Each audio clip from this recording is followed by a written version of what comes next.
how many of you are 100% sure that you're the only person who's used that razor? What if the person who used it before you cut themselves and had hepatitis B? You now have hepatitis B. This is one of the many reasons why vaccines were created. I have knowledge on this topic because I work in a hospital and I see the first-hand effects of not getting vaccinated, and I have received all required vaccines and even some extra ones to help with cancer prevention and safe travels to third world countries. Vaccines and their very rare side effects completely outweigh the diseases they protect against. This is why getting your children vaccinated should not be an option for parents. It should be required. Today I will talk about what our problem with vaccines is and what the cause of that problem is. And then Shalyn will talk about the solution and finish us off with a conclusion. First, what is the problem with vaccines today? The problem is not enough people are getting vaccinated. The most important time to get vaccinated is as a child. According to the Center of Disease Control, in 2014, only 71.6% of children aged 19 months to 35 months got the 7 basic vaccinations and their booster shots, which are all required to start kindergarten. Even worse than that, only 49% of children aged 6 months to 17 years are getting their yearly flu shot. Adults are lacking on vaccines too. It is estimated that every 800,000 out of 1.4 million people have hepatitis B, yet only 41% of them are getting vaccinated for it, according to adultvaccination.org. Doesn't make sense, doesn't it? Adults are even worse than kids at getting a flu shot.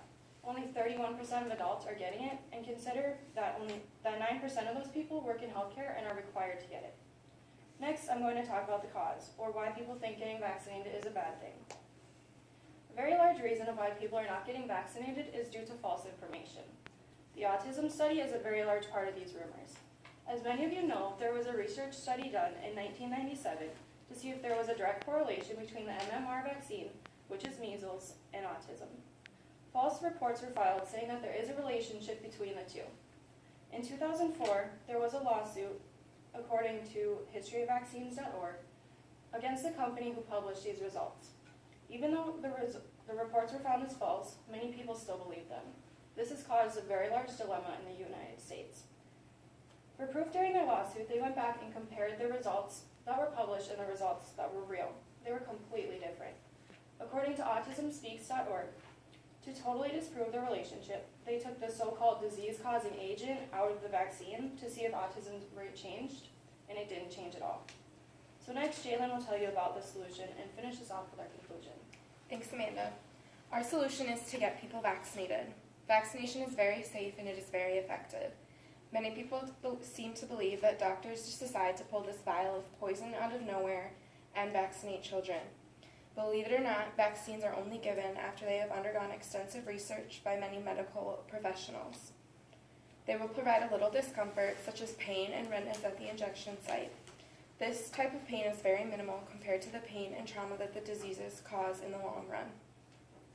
The disease prevention benefits of getting vaccines are much greater than the possible side effects. Vaccines will prevent future generations. They have reduced and even in some cases completely eliminated diseases that once killed or severely disabled many people a few generations ago. To provide an example of this, smallpox was completely eradicated worldwide. This means that there's no way that your child will get smallpox, but it doesn't mean that you shouldn't vaccinate. If we continue to vaccinate now and vaccinate completely, parents in the future should be able to trust that some diseases of today will no longer be around to harm their children. Now that Amanda and I have told you about our problem, cause, and our solution, I will review the information we have covered today. Vaccinations and their very rare side effects outweigh the risk of disease for what the vaccine is created, which is why vaccinations shouldn't be an option, but rather a requirement. Only 71.6% of children ages 19 through 35 months are getting the 7 basic vaccines and booster shots, which are all required to start kindergarten. Nearly 42% of adults are getting vaccinated against hepatitis B, which is an estimated 800,000 people out of 1.4 million. Vaccinations are very safe and they are very effective, and they do not cause autism. They prevent future generations, meaning they'll protect your kids and your grandkids. By continuing to vaccinate now, parents will be able to believe that there's not going to be harm to their children in the future.